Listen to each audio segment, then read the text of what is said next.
Hi everyone and welcome back to today's story time. Very exciting now because we're just coming to the final part of Fionn MacCumhail and the feathers from China. You'll remember the first couple of parts of this brilliant story by Eddie Lenihan about the men of Fianna and Fionn MacCumhail, the guards of King Cormac in ancient Ireland, and the story of how they learnt a secret about how to treat evildoers from a man who came to Tara, to the High King's court, to tell them about how evildoers are treated beyond in China. And that was by tickling them with feathers. So right now, we've got up to the stage where the men of Fianna have all got their own set of feathers. They've travelled out to Connemara, to a place called Indravaughan, out in the wilds of Connemara, and they have asked a very naughty kind of a chief out in Connemara by the name of Flatharta Gorm to pay the tax he owes to King Cormac. And if you remember rightly from the last day, he told them to go and get stuffed. And he sent them out down the road with his men, giving them an awful, terrible slagging, and he was very rude altogether. But Flatharta Gorm thought that he had Fianna defeated. And he thought that Fionn MacCumhail and the men of Fianna, who had turned up at his gate with no swords at all, only feathers tied around their waists, were sent back to Tara with their tails between their legs. And he was so happy with himself that he threw a big party in his dún, or his fort, that night, and even his guards joined in the party. But that night, in the darkness, Fianna came back. They made their way to the wall and to the window of Flatharta Gorm's bedchamber, or his bedroom, and that's where they got to work. Silently, with the hands of trained men, they made the window into a door, went in, repaired the wall after themselves, and listened. No sound. Flatharta was too busy feasting and laughing with all of his men, giving orders to his poets and his harpers to compose music and words about how he had defeated the cowardly Fianna. If only he knew. Fionn and the men settled themselves comfortably into the chief's quarters and waited for the feast to take its course, playing with the feathers all the while, laughing in the darkness at the thought of the fun to come. Can you guess what they're going to do to Flatharta Gorm? Well into the small hours of the morning, a step was heard in the corridor, then a voice at the door, humming a happy little tune. Flatharta Gorm was in good form when he threw open the door and tottered in, a servant a step behind him. He turned and said to the boy, "That will be all. Take your rest, boy, and call me the day after tomorrow, 'cause I'm late."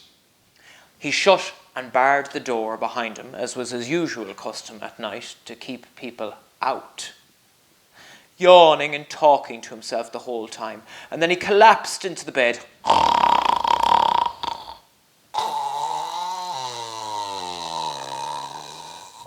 And he was snoring before his head even hit the pillow. But the third snore had hardly passed his lips when a hairy hand sailed out of the darkness and clamped over his mouth.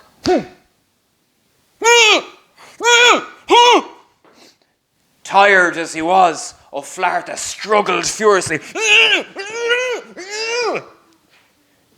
"Shh," said Fionn, smiling down at him. There was silence. Diarmuid lit a candle and set it on the little table beside the bed where Flatharta kept his false teeth at night. The chief's eyes darted around the room, saw all the men of Fianna dotted here and there in the shadows, and he thought his last hour had surely come.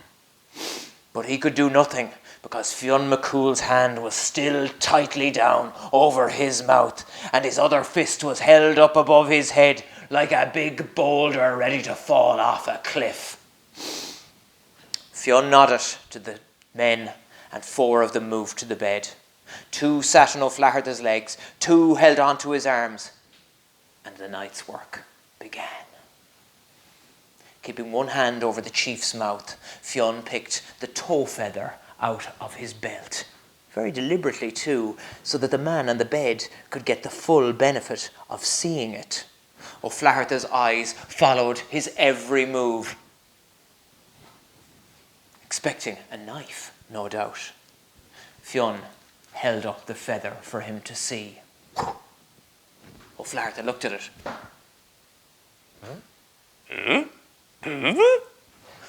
I suppose you thought this was a decoration, said Fionn. Well, you'll soon see.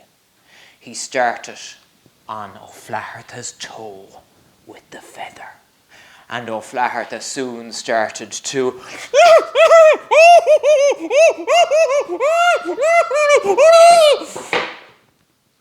Do you want to see a picture? There he is, held down, with the ticklers working away on him. Oh, poor Flatharta, I bet he was sorry then that he had been so rude to Fionn MacCumhail. Fionn turned to Conan. Conan, here, you keep your hand on his face, and I'll have my 2 hands to work with then. Well, that was done.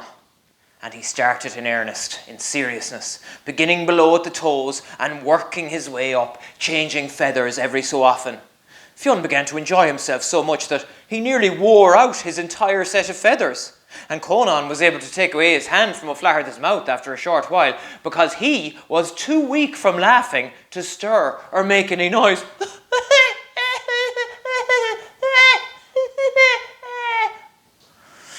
In fact, Fionn said, "'Tis better to take off your hand, Conan, because when the crowd outside hear him, if they hear him, they won't know in the name of Crumb what's going on."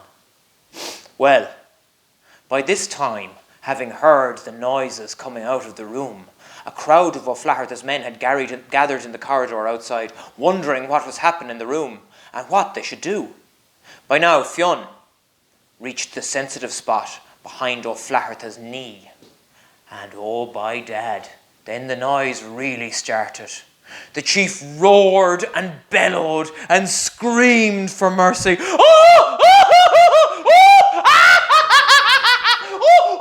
Oh! No! Oh! Oh! Not the knee! No, please! Please, Fionn MacCumhail, I'll do anything! Please, please, please! Please, I'll give you anything you want! Stop! Stop! Stop! Well, sure sign that he was a money-grabbing coward, and that is for sure. And well Fionn knew it, because Fionn MacCumhail, the druid, had told him, "The man who loves money, tickle behind his knee and he'll go mad." Fionn was getting so much fun out of it that he wore out the knee feather altogether. He couldn't resist it. But Diarmuid saw the danger and saw that Fionn did not. Flatharta was nearly gone black in the face from lack of breath. Here, Fionn, stop it. Whoa, easy now, Fionn. He'll have a heart attack. Well, he's no good to us if you kill him. Fionn stopped. He took a rest for a minute and he listened. By now, the guards outside in the corridor were very worried men indeed. "Hi, Chief! Chief! Are you all right?" The answer they got left them no wiser. All Flatharta Gorm could say was, because Fionn was working again. They thought there must surely be evil spirits within in the room with their chief, but they dared not break down the door for fear of the anger of Flatharta himself, who always said, "No man disturb me when I'm in my bedchamber."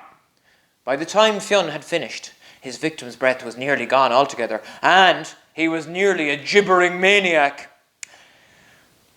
"I think," said Fionn, "'tis time we had an audience for my handiwork." And he strode across the room, lifted the bar from the door and pulled it open. The guards saw their chance, rushed in with their weapons drawn, but when they saw who was there, they hesitated.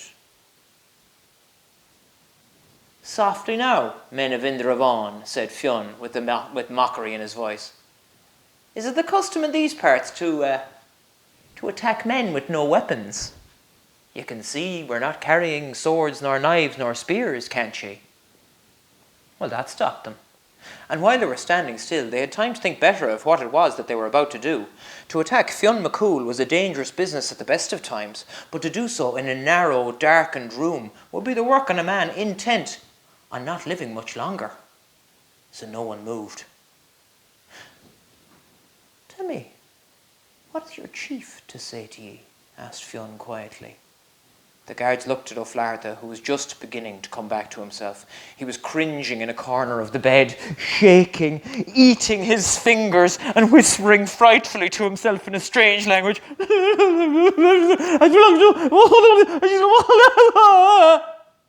They thought he must have come straight out of the black house of Fechadril, a devil's house. Oh, enough to make any man's blood turn to water. What devil's work did you do to him? Whispered the guards. What spell did ye put on our beloved chief? What evil spirits did you put into his body? Oh, look now, said Fionn. There was no witchery, no witchcraft, no spells, no driach, and no weapon laid upon him. We didn't put a rough hand on him. He must be bewitched, they said. No, thundered Fionn. That man was defeated with this. Ha ha! What did he hold up? Only the feather. Well, all of Flatharta's men went, huh? A feather. Fionn took 2 steps toward them with the feather. And they ran, trampling each other over in their haste to escape. They were completely confused now, and they'd lost all heart for fighting. And the one question that tormented every man's brain amongst them was, how could the mighty Flatharta Gorm be defeated? By a feather! But they knew Fionn MacCumhail would not lie. Men might call him many ugly things, but no man in any of the 4 corners of Ireland would call him a liar. So they gathered in the courtyard outside, and they went into a huddle, frightened and confused men, every single one of them. After a few minutes, Fionn MacCumhail strolled out, followed by the other men of Fianna. And only now did the guards notice that every man was still wearing the feathers around his waist, arranged according to size. So they began to edge back into the corner, shouting, Fionn MacCumhail, don't come any nearer to us. You're a dangerous devil, and we're afraid of you. They threw their eyes up the wall, looking for a way out. But before anyone could stir, a scraping sound was heard from the direction of Flatharta's chamber. And out crept the man himself, out along the wall. Men, he said, and I'm sobbing. Get my money chest. Get it quick. You know where it is. 3 of the guards sprinted out of their corner and ran for the chest, glad of an excuse to escape. Take it all, said Flatharta to Fionn. Take it all. Look, I'll pay 10 years' tax now in advance. Only go away and take your cursed feathers with you. Fianna left, thanking him politely, and no man interfered with them this time, or conveyed them on the road east towards Gallev. Flatharta would not reveal to his men what Fionn had done to him. He never told.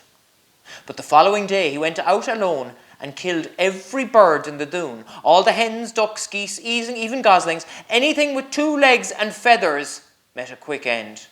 And ever afterwards, as long as he lived, no bird, tame or wild, was safe near the dune of Indravon. Flatharta never wanted to see another feather as long as he lived. Well, naturally, rumours spread throughout the land of Ireland, and people began to put 2 and 2 together and come to all sorts of conclusions. But most people agreed that there was something strange about the feathers carried by Fianna, something magical perhaps, even if that something was not known for sure. No one was prepared to risk finding out either. So from that time on, let the Fianna only appear in a place without weapons, but wearing their feather belts. And a sudden end was guaranteed to whatever trouble or disturbance had called them there in the first place. Nobody messed with Fianna when they wore their feathers.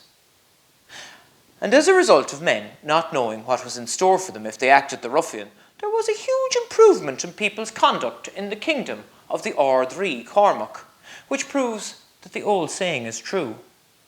The devil you don't know is worse than the one you do. The end. Thank you all very, very much for listening to the story. I hope you really enjoyed it. And if you did, make sure to draw some pictures about it. Or maybe you could write Fionn MacCumhail and Fianna's next adventure with the feathers. Or even do a comic strip. That's also really, really good fun if you're looking for something to pass the time during the day. So thank you all so much. I'll be back again soon with another story time from Cladda National School. Take care, everyone. Mind yourselves. Bye-bye.